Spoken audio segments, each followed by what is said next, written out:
Me da mucho gusto y te agradezco de manera muy especial, doctor. Gracias, Enrique Cárdenas, gracias. Bueno, pues no sé si los datos que ofrece como primera lectura el INEGI van acorde con lo que tú esperabas del comportamiento económico nacional el año pasado. Bueno, pues mira, la verdad es que yo he sido bastante pesimista en términos del crecimiento de estos años y sí no me sorprende mucho que tengamos este crecimiento del 5% después de haber caído 8,5% el año anterior, porque lo que hemos observado, y aquí lo hemos platicado en tu programa, Eduardo, es la falta de inversión que ya se ha vuelto crónica, en donde la construcción está muy, muy caída, mucho más caída que cualquier otro sector. La inversión medio se salva por importaciones de maquinaria y equipo que han respondido a mayor demanda, sobre todo por la recuperación de Estados Unidos, pero que esto no alcanza a revertir pues el empobrecimiento que hubo en la población desde el año del 2020 con la pandemia, pero que, como sabemos, pues no se hizo mayor cosa para salvar o para ayudar a que la gente perdiera menos de sus ingresos y no se endeudara. Entonces, en realidad no me sorprende mucho esta situación y lamentablemente lo que se ve es que para el año que entra, pues también vamos a seguir bastante bajos en el crecimiento. Difícilmente vamos a recuperar los niveles prepandemia a fines de este año, lo cual pues imagínate lo que significa en términos per cápita. Esto solamente es el efecto de que no se invirtieron recursos fiscales durante la pandemia y posterior, bueno, en este proceso que estamos viviendo, que no podemos decir que ha superado la pandemia, se sigue finalmente, o sea, la ausencia de estímulos es lo que ocasiona ese rendimiento tan pobre. ¿Por qué la economía se sentó en la segunda parte del año pasado? Pues mira, yo te diría que no solo se refiere a eso, no solo se debe a esa situación, es decir, no solo se debe al mal manejo económico de la pandemia, también se debe, sin duda, a que hemos tenido un ambiente muy negativo, Eduardo, para los negocios, para la inversión, desde que tuvimos ahora un segundo golpe con la iniciativa de reforma energética que está ahí pendiente y que siguen tratando de defenderle el gobierno por todos lados. Vamos a ver qué sucede en el Congreso, pero que ha mandado una señal absolutamente negativa pues, a la economía. Yo no te diría que la caída de este último semestre haya sido solo por esa razón, sino que viene a complementar esta idea o este ambiente pues de mucha incertidumbre, de falta de Estado de Derecho, de selectividad en la procuración de justicia, en fin, en este tipo de factores que están lastimando enormemente a la economía. La visita de la secretaria de Energía de Estados Unidos reciente, pues te da una muestra de la preocupación que existe en aquel país, pero que también obviamente hay en este país sobre el impacto que va a tener la reforma energética. Y por eso, pues, ¿quién quiere invertir en estas condiciones? Es muy difícil.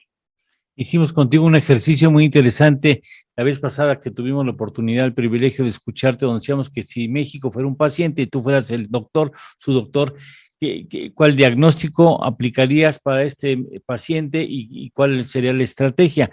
Y si no mal recuerdo, hablamos también de la posibilidad de que se convoque, o sea, hay instrumentos de política pública que permitirían atender las circunstancias que no es halagadora en este momento, porque prácticamente nos vamos hasta el 2024 a recuperar lo que tenemos en el 2018, o sea, es un sexenio perdido, podría ser. Pues va a ser, no, ya dalo por descontado, Eduardo, lamentablemente va a ser porque lo que se ve es que no está cambiando la política y efectivamente hay crisis que te vienen de fuera, bueno, la misma pandemia puede ser, pero y entonces depende cómo la trates esa crisis de fuera, y hay otras crisis que se generan internamente por problemas internos, y esta es una de ellas, porque realmente lo que se ha hecho casi es para ver cómo lastimas más la inversión, cómo lastimas más el ambiente de negocios y pues difícilmente podríamos pensar en mejores maneras de las que han ocurrido, ¿no? Entonces, sí, es lamentable, vamos a tener un sexenio perdido. Te decía, Eduardo, esto, lo que tú estás mencionando, es que vamos a alcanzar el del 2018 apenas en el 2024, ligeritito, en términos absolutos, pero si tú lo mides en términos por habitante, per cápita, digamos, porque ha crecido la población en estos años, entonces el bienestar de la gente en promedio va a ser todavía menor. Así es que nos va a tomar por lo menos un par de años adicionales para llegar a lo que había en bienestar de la gente en el 2018. Es impresionante, estamos hablando de una década perdida. La última que tuvimos fue en los años 80, recordarás, cuando fue la crisis de la deuda externa, Sí. pero ese es otro tema, o sea, no hay comparación, digamos, en lo que estamos viviendo. Qué barbaridad. Y además, lo que puede hacer es que realmente se concreten, por ejemplo, estos planes de infraestructura que los prometen, después nadie le da seguimiento, no se presentan, no se concretan. Es que mira, es puro wiri wiri, en realidad, Eduardo. Yo creo que el sector privado no tiene ninguna ganas de invertir. Obviamente le dice al presidente que sí lo va a hacer, pero pues no lo hace. Y lo que estamos viendo en los proyectos de infraestructura que está llevando a cabo el gobierno, pues vemos el desperdicio de recursos, por ejemplo, la falta de planeación, lo que está siendo muchísimo más costoso, tanto en Dos Bocas como en el aeropuerto de Felipe Ángeles, como en el propio Tren Maya. Vemos que se está desperdiciando muchísimo dinero y nada de eso va en pro de la inversión. Con una elevación del costo de la energía que se calcula que va a ser arriba del 50, entre el 50 y el 60% el costo de la energía para los consumidores, para ti, para mí y para las empresas, de llevarse a cabo la reforma la contrarreforma energética, pues imagínate lo que significa en términos de competitividad. Entonces, otra vez le estás pegando y pegando y pegando a la inversión y por lo tanto, pues no es de extrañar que estemos teniendo pues un desempeño económico tan lamentable como el que estamos teniendo. Y es generado internamente. Porque las empresas, no es amenaza, y parece que es broma, pero no lo es, las empresas toman sus chuchulucos y se salen del país, porque hay muchas empresas globales, sobre todo, que tienen compromisos específicos de consumir energías limpias. Y no solamente es una cuestión de costos, también es de compromiso con políticas hacia el medio ambiente. Es correcto, es correcto. Ahí tienes otro elemento que está afectando la parte ambiental y que por eso también, lejos de establecer un mercado unificado en América del Norte con energía barata y con energía limpia, lo que estamos observando pues es justamente lo contrario. Entonces nos vamos a acabar peleando, ya no estamos peleando con socios comerciales por este tipo de situaciones que agregan, ya como esto no es costo, pero al final de cuentas es acceso a otros mercados que si no tienes energías limpias no los vas a tener. Así es que efectivamente, pues, ¿quién quiere invertir? Ese es el problema. Y que no se dan, pues, planes concretos para que se haga. A ver. Perdón, Eduardo, Sí. perdón, es que no es un plan concreto. Ese es el problema. Es un cambio de política completa.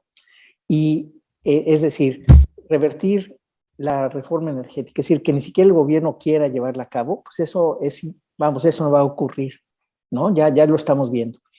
Digamos, las cartas están echadas. Se requiere un cambio completo de política económica, de visión del propio presidente, que evidentemente va a ser, bueno, yo no creo que se vaya a dar, nadie cree que se vaya a dar, y por lo tanto, lo que pase en los próximos años, ya sabemos qué va a pasar. Y por eso es que, bueno, en lo personal, yo sí soy como poco optimista, porque ya sabemos qué va a suceder. No es algo que esté aleatoriamente o que se pongan de acuerdo o que haya pláticas o diálogo. No va por ahí. Tiene que haber un cambio completo en la política que verdaderamente estimule la inversión y no sea solamente por presiones o por querer quedar bien con el gobierno o lo que sea. Ese es el tema. Sí, claro, recordará seguramente cuando estaba Adolfo López Mateos, sin lugar a dudas, espero que la memoria no me juegue mal, que Sánchez mejorada en un avión, se le dice, señor presidente, le dice, cuando se articulaba alguna idea, el presidente Adolfo López Mateos, y le dice Sánchez mejorada, no, perdóneme usted, señor presidente, así no es. Y era cuando al presidente no se le decía no. No, nadie le decía que no al presidente. Y se quedó así, toda la gente así en el avión se quedó todo el mundo diciendo, híjole. Uh-huh. Y es cuando surge Sánchez Mejorada como líder moral del sector empresarial, porque respetuosamente le dice, no, señor presidente, lo que usted piensa no es así, o no va por ahí, señor presidente. Uh-huh. Yo siento, y quiero saber tu punto de vista, le ha faltado energía institucional al sector privado para defender los espacios económicos? Yo creo que sí. Definitivamente el sector privado ha sido, pues digamos, complaciente con el gobierno. Como digo, al principio con más ganas de ayudar y tal, hoy se han dado cuenta que ya no va a suceder, entonces nada más le dan por su lado al presidente, pero la verdad es que, digo, ciertamente ojalá hubiera sido mucho más fuerte. Ahora, del otro lado, también lo que hemos visto es que hay un presidente que, pues, que es rencoroso, que es vengativo, que no las perdona, ¿no? Y que, por lo tanto, el terror que ha infundido en empresarios y en personas, en medios de comunicación, etcétera, es de tal grado que pues también difícilmente la gente se pone al brinco, sobre todo cuando está representando pues a lo mejor empleos, acciones de muchas otras personas, ahorros de la gente, y pues tú como directivo empresarial tampoco puedes tomar medidas quizás que vayan en detrimento pues de tus socios y de personas que han puesto ahí su dinero y que no sé hasta dónde tú tienes derecho de manejar ese dinero, ¿no? Claro. De una manera así. Entonces, pero sí creo que les ha faltado. Sí, estoy de acuerdo contigo, Eduardo. Seguiremos dándole vueltas a este asunto, analizando conforme vayan transcurriendo los datos y las acciones. Te agradezco, como siempre, de manera muy especial, que nos ayudes a entender la realidad de este país. Al contrario, muchas gracias, Eduardo, encantado, y pues ojalá me equivoque, pero creo que va por ahí la cosa. Muchas gracias, muy buenos días. Al contrario, esta es tu casa, muchas gracias por estar con nosotros, gracias. Gracias, hasta luego. Gracias, son las 7:18, 7:18.